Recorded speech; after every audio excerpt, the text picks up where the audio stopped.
Emergency 911. I saw a guy walking down the road in a camouflage coat. He tried to jump into my vehicle with me. I kept going so he couldn't get in. I did not think him was gonna pull a fucking trigger. I heard a gunshot go off, and I seen the lady drop to the ground. But then I heard the other guy say, "Why'd you shoot my wife?" And bam, and shoot him right in the head.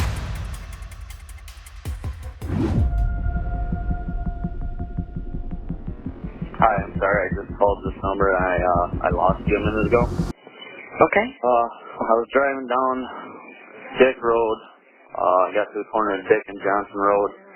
I saw a guy walking down the road in a camouflage coat, approximately 22 years old, longer blonde hair. He tried to jump into my vehicle with me. So he tried to jump in your car. Was he actually like freaking out or? A little bit. He was quite excited. He tried to get in the passenger side of my vehicle, so I gunned it, went further up the road, locked my doors, and just rolled my window down so that I could talk to him, and I knew he couldn't get in. And he said he just witnessed 2 people get shot.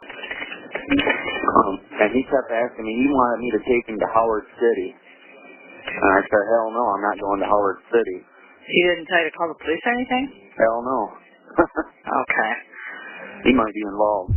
Did he have a gun or a bow? Not that I could see. Okay. And a half a mile further behind that, I saw another guy in an orange hunting coat, about the same age, early 20s, just smoking a cigarette casually walking down the road the opposite direction of him. Okay. There's a gravel pit right up the road, and when I went by, between the 2 people, they were each walking different ways. The gravel pit was basically right in the middle of the 2 people, and I know I saw a car parked down the 2-track of the gravel road, and I don't know if that's where this happened, because it was about an equal distance between the 2 people. Hold on, okay? Yep.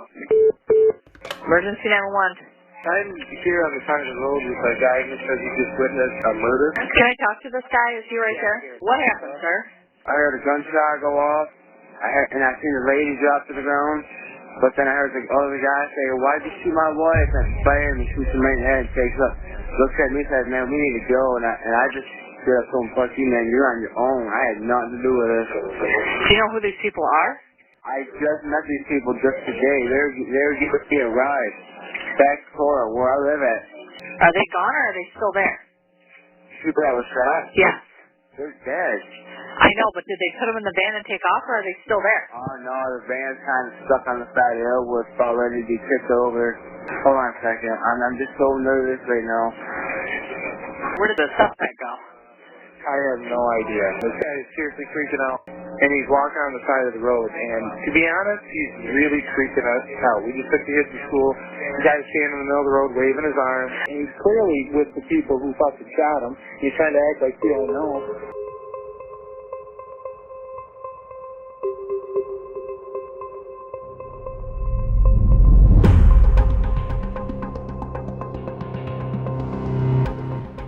Just starting right from the beginning, where you woke up, kind of how your day went. And that kind of Well, yesterday morning, I did what I normally do. I get up in the morning, drink coffee, and play video games. I was going out to the grocery store to Leppings. I was going out there to buy some alcohol, some beer. As I was walking down there, I got by that gas station that I bought the cigarettes from. And I looked over and some kid was throwing his arms up at me, like, what's up? But he wasn't saying nothing. It was Bobby Fisk. Okay. How do I actually know him? Where I met him at was in prison. And so we talked for a little while, and I told him I was walking up to Leppings, and he was like, well, I'll go with you. He says, listen, he's like, I don't know if you knew or not, but my aunt and uncle live across the street, and they're gonna take me out and get me some money. I'm like, at 4 o'clock in the morning, 4 o'clock, what do you, He's like, well, yeah, and then they're gonna give me a ride to Grand Rapids. You wanna go? Go across the street to his grandparents' house. I asked him, hey, can you maybe give me a ride? Hey, sure, why not? We can give you a ride. I'm like, whatever, I know the folks that live across the street. So we go over there and we go upstairs. They walked over to him up, hey, Grandma, time to go. And he walks right into this bedroom and I hear him say, get the fuck up. He flicks on the light. He's like, I ain't playing with you. Get up, get up. I'm like, whoa. You know, I'm trying to back, you know, like, what the hell? And he's like, you're going to take me down there and you're going to give me some money. Then it sucks getting an attitude pissed off. Getting weird. And he's like, well, you got a license, drive us up there. I'm like, all right. We get there, and he's like, here, you take the ATM card. And he told Bob, he's like, you tell him your PIN number. So he tells me, he's like, 1942, that's it, my birthday.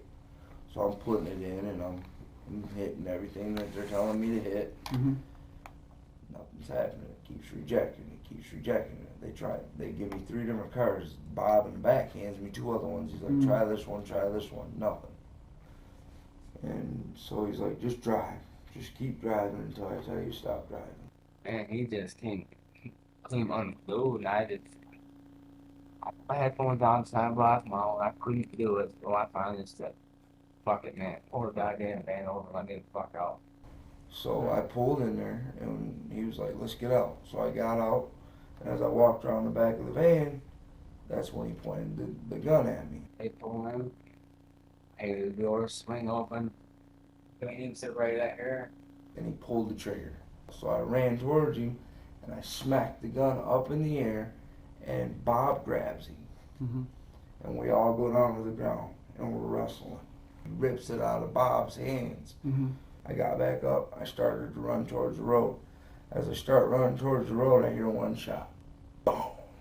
I thought you weren't gonna shoot. Boom!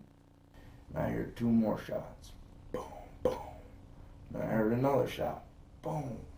I just didn't know this shit was gonna fucking happen. You didn't expect these people to die. No, I didn't. I really fucking didn't.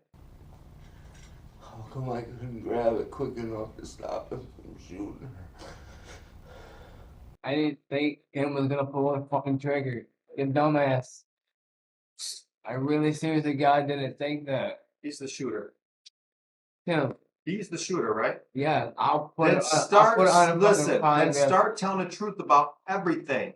Because you know what? He wants to point the finger at you, and Brian has told this over and over again. Help yourself out by telling the truth. Now the mask, that one right there was used by who?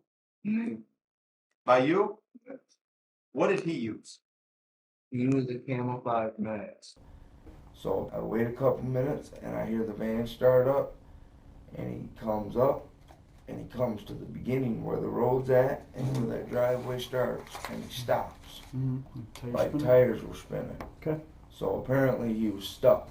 The first thing I started hearing him shooting, I ran up the fucking road, ran down the road, because I didn't want him coming after me, knowing that I was gonna get over to you guys saying, hey man, something just fucking happened down there. And I went up to this door, and I knocked on the door, and I told this lady, I just told her, look, my car broke down. I need a way home back to Howard City. I'm willing to pay for gas, you know. And she's like, well, she's like, my son's getting ready to go to work. Let me call him. So her son lived right next door, same piece of property. She called him. He's like, sure, you know, I'll take you. Put gas in it, and I'll take you. And that's when we drove up Lincoln Lake to 14 Mile, across 14 Mile, pulled in the gas station, and that's where we got you. The rest is real. Listen, you're telling half truths. It's all got to be making sense to me because I know a lot of shit from these scenes, and so does Brian now because I'm filling them in. You can't bullshit us because we know a lot of shit that's happened. You want to talk to us? Just go ahead and start off what you want to tell us, and if we have some questions, you know, we'll follow up with those here. But what is it that you want to talk about?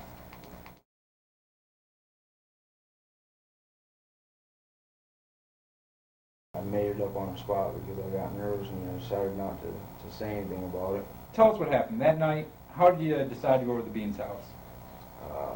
After I met up with him, we were walking to the store to get some alcohol. We got the alcohol and went back to my house. And we were standing in the front yard drinking or whatever, and I was telling him, you know, I just lost my job, whatever. I'm getting tired of my parole officer.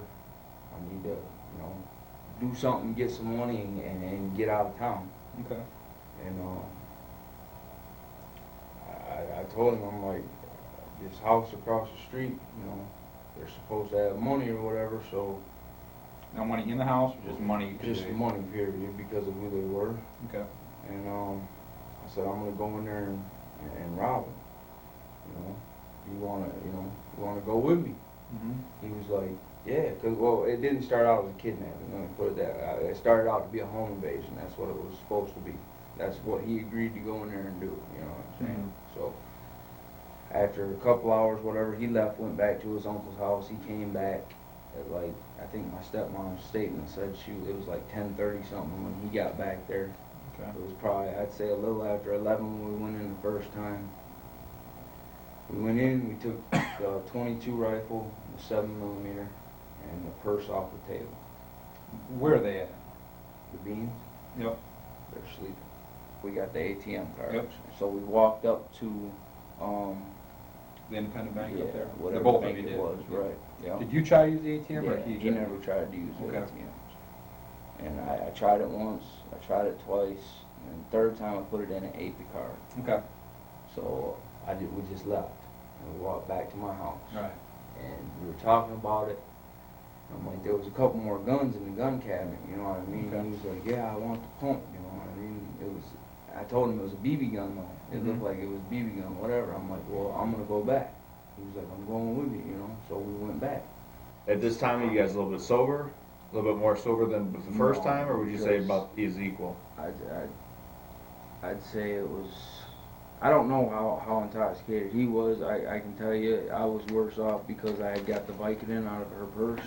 Okay. And I ate, I don't know how many I ate, I don't know how many you guys caught me with, but I think it was like 6 of them that you guys got off me, and I had 17. So I ate like 10 or 11 of those, on top of the morphine and the methadone and the alcohol and the Klonopin that I already ate. So I had all that in my system, so I was pretty high, you know.